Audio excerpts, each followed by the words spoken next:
हरे कृष्णा, मेरा नाम है द्रौपदी करुणा देवीदासी और आप देख रहे हैं आपका अपना प्रिय यूट्यूब चैनल सेवा इन ब्रज। तो हमारी गोवर्धन की जो सीरीज चल रही है उसमें ये 14th वीडियो है, जिसमें हम लोग मल्हारी कुंड का वर्णन करने जा रहे हैं। मल्हारी कुंड जो है भगवान श्री कृष्ण की बहुत ही सुंदर लीला है, जो कि रघुनाथ दास गोस्वामी जी ने लिखी है मुक्ताचरिता ग्रंथ में। इसमें जो है माधवी कुंज में श्रीमती राधा रानी बैठकर मोतियों के कुछ न कुछ मालाएं बना रही थी। भगवान श्री कृष्ण जैसे ही देखा तो उन्होंने पूछा कि तुम ये क्या बना रही हो, मुझे भी थोड़े से मोती दे दो। राधा रानी के मना करने पर भगवान ने खुद से मोती उगाए और बहुत सारे मोती जो थे देख के सब हैरान रह गए। इसको देख के गोपियों ने भी जब मोती उगाए तो उनको कुछ भी हासिल नहीं हुआ। तो फिर उन्होंने भगवान श्री कृष्ण से प्रार्थना की कि आप हमें थोड़े से मोती दे दीजिए। ऐसा करके ये बड़ी सुंदर लीला है। मल्हारी का अर्थ होता है जब गोपियां इस कुंड पर भगवान श्री कृष्ण के साथ लीलाएं करती तो उसमें वो झूला झूलती और झूला झूलते हुए इस कुंड के ऊपर ही वो मल्हार गाना एक गाती। तो ये गायन जो था उसके नाम पर मल्हारी जो है इस स्थान का नाम पड़ा और इसको मल्हारी कुंड के नाम से जाना जाने लगा। इस समय इस कुंड की कंडीशन जो है बहुत ही खराब है, पर हम वहां पर जाकर प्रणाम कर सकते हैं, रघुनाथ दास गोस्वामी को प्रणाम कर सकते हैं और भगवान की इस लीला का स्मरण करके उनको प्रणाम कर सकते हैं। राधा कुंड के एकदम सामने जगन्नाथ जी का ये बहुत ही सुंदर टेम्पल है, जो कि इस्कॉन के पास है। और ये सारे विग्रह भी बहुत सुंदर हैं, जो कि गोपाल टेम्पल के नाम से भी प्रसिद्ध हैं। और यहाँ पर समाधि है, उसकी कथा सुनते हैं। हरे कृष्णा। तो ये है पीडीएस सिंह, जो कि बाद में बने स्वरूप दामोदर महाराज, जिनको जो है श्रीपाद की उपाधि मिली। हमारे इस्कॉन में सिर्फ एक ही ऐसे आचार्य हैं जिनको श्रीपाद की उपाधि दी गई। हरे कृष्णा। इनकी कथा विस्तार से करते हैं। इन्होंने हिज डिवाइन ग्रेस एसी भक्ति वेदांत स्वामी शिला प्रभुपाद जी से दीक्षा ली और 30 साल लगभग वेदांत सूत्र के डायरेक्टर भी रहे। इन्होंने बहुत पूरे मन से जो है सेवा की इस्कॉन की और कलकत्ता में अपना शरीर 1968 में त्याग दिया। तो चलिए अब चलते हैं राधा कुंड की तरफ। यह स्थान राधा कुंड और श्याम कुंड का मिलन कुंड है। तो इसको यहाँ पे एक साइड पे राधा कुंड और दूसरी साइड पे श्याम कुंड पड़ता है। बताते हैं कि पहले राधा कुंड में स्नान करके फिर श्याम कुंड में स्नान करना चाहिए। ये जो हम देख रहे हैं ये गिरिराज जी के दर्शन है। हरे कृष्णा। तो ये आप देख रहे हैं बहुत ही सुंदर स्थान है राधा कुंड। ऐसे बताते हैं पूरी पृथ्वी में जो है भारतवर्ष जो है बहुत ही ऑस्पिशियस माना जाता है। भारत भूमि होइले जन्मजार, जीवन सार्थक करी कर पर उपकार। तो सारे संसार में से भारतवर्ष को बहुत ही पायस माना जाता है। और उसके बाद जितने भी तीर्थ आते हैं भारतवर्ष में, उसमें से वृंदावन धाम, और वृंदावन धाम में से भी जो है गोवर्धन जी गिरिराज जी को बहुत ही ऑस्पिशियस माना जाता है। तो गिरिराज जी में से भी राधा कुंड जो है वो स्थान गौड़ीय वैष्णव के लिए सबसे ज़्यादा पूजनीय है। तो हम बहुत ही सौभाग्यशाली हैं कि हम राधा कुंड के यहाँ पे दर्शन कर रहे हैं। ये जो स्थान है राधा कुंड का ही स्थान है। इसके आसपास लगभग 50 ऐसे लीला स्थलियाँ हैं जहाँ पे हम लोग जो है बहुत सारे जो हमारे जितने भी गौड़ीय वैष्णव हैं वो सभी जो है यहाँ पे आए और उन्होंने अपनी अपनी भजन स्थलियाँ बनाई। ये राधा कुंड का स्थान जो है बहुत ही पवित्र है। जब भी आप आएँ तो हमें 1, 2, 3 दिन निकाल के आना पड़ेगा, तभी हम जो है सारी लीला स्थलियों के दर्शन कर पाएंगे। तो ऐसे ही ये राधा कुंड स्थान है जहाँ पे हम जो है बहुत सारे जो आचार्य हैं उनकी कृपा प्राप्त कर सकते हैं। राधा कुंड और श्याम कुंड की कथा कुछ इस प्रकार से है कि एक बार अरिष्टासुर को भगवान ने मार दिया, तो राधा रानी उनसे नाराज हो गई कि तुमने आज गोवंश को मारा है, तुम अपवित्र हो चुके हो। तो भगवान श्री कृष्ण ने वहीं पे गड्ढा खोदा अपनी एड़ी से और सारे तीर्थों का आवाहन किया और उसमें स्नान कर लिया। तो उसके बाद भगवान श्री कृष्ण ने राधा रानी को कहा कि तुमने मेरे ऊपर झूठा ब्लेम लगाया है, इसके लिए तुम्हें भी स्नान करना पड़ेगा। तो अब तुम भी अपना एक कुंड बनाओ। तो अपनी चूड़ी से राधा रानी ने वहां पर गड्ढा किया और सारी गोपियां मानसी गंगा पर जाके बहुत ही कष्ट के साथ पानी ले लेके आ रही थी।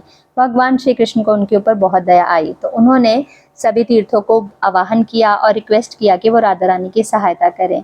तभी सभी जो है राधा रानी की सहायता करने के लिए तीर्थ आए, इस वाले कुंड में आके विराजमान हो गए। तब श्याम कुंड का भी जब जल इस कुंड में पड़ा, राधा कुंड और श्याम कुंड बन गए।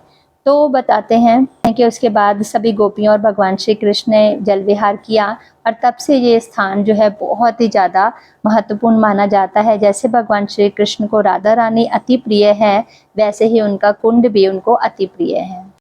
नेक्स्ट हमारे पास लीला स्थली है श्रीनिवास आचार्य जी की। हरे कृष्णा। यहाँ पे है हम लोग श्रीनिवास आचार्य की समाधि पे, जो कि राधा कुंड में पड़ती है। तो इनकी कथा हम विस्तार से करते हैं, बहुत ही सुंदर कथा है, जरूर सुनिएगा।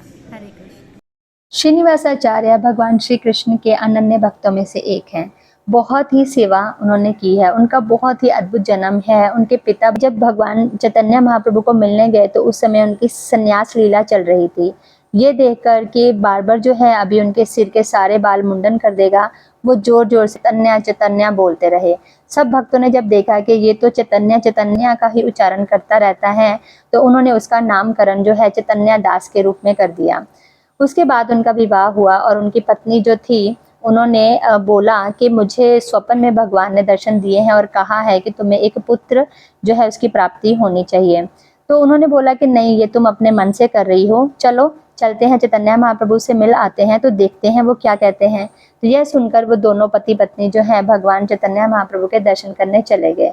जैसे वो वहाँ पहुँचे और उन्होंने जाके उनको प्रणाम किया, तो भगवान ने कहा जो भी आपकी मनोकामना है वो पूर्ण हो और आप जल्द से जल्द जो है पुत्र जो है उसको उत्पन्न करो, वो मेरा अनन्य भक्त होगा। तो बताते हैं ये कथा जो नरहरि चक्रवर्ती ठाकुर ने भक्ति रत्नाकर में लिखी है। जैसे बड़े हुए तो उनके पिता का साथ उनसे छूट गया। ये बात उनको बहुत ही डिसहार्टन थी, और क्योंकि उनके पिता भी थे और एक वैष्णव संघ भी उनसे छूट गया था।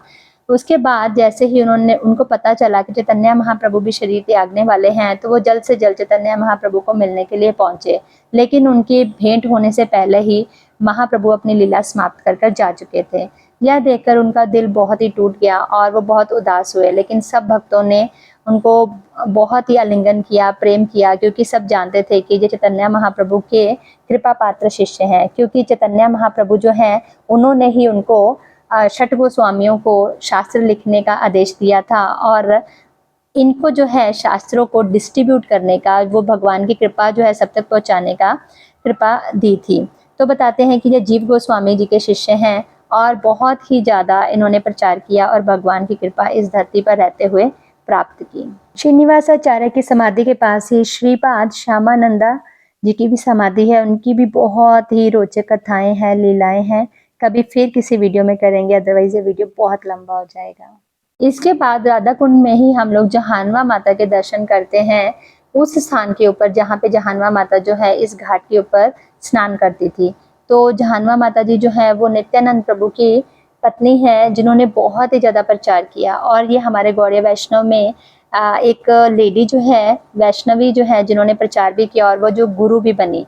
तो इनका भी स्थान बहुत ही पवित्र है, बहुत ही ऊंचा है। अगर हम भक्ति में आगे अग्रसर होना चाहते हैं, स्पेशल लेडीज जो हैं, तो जाके इनकी कृपा जो है हमें प्राप्त करनी चाहिए।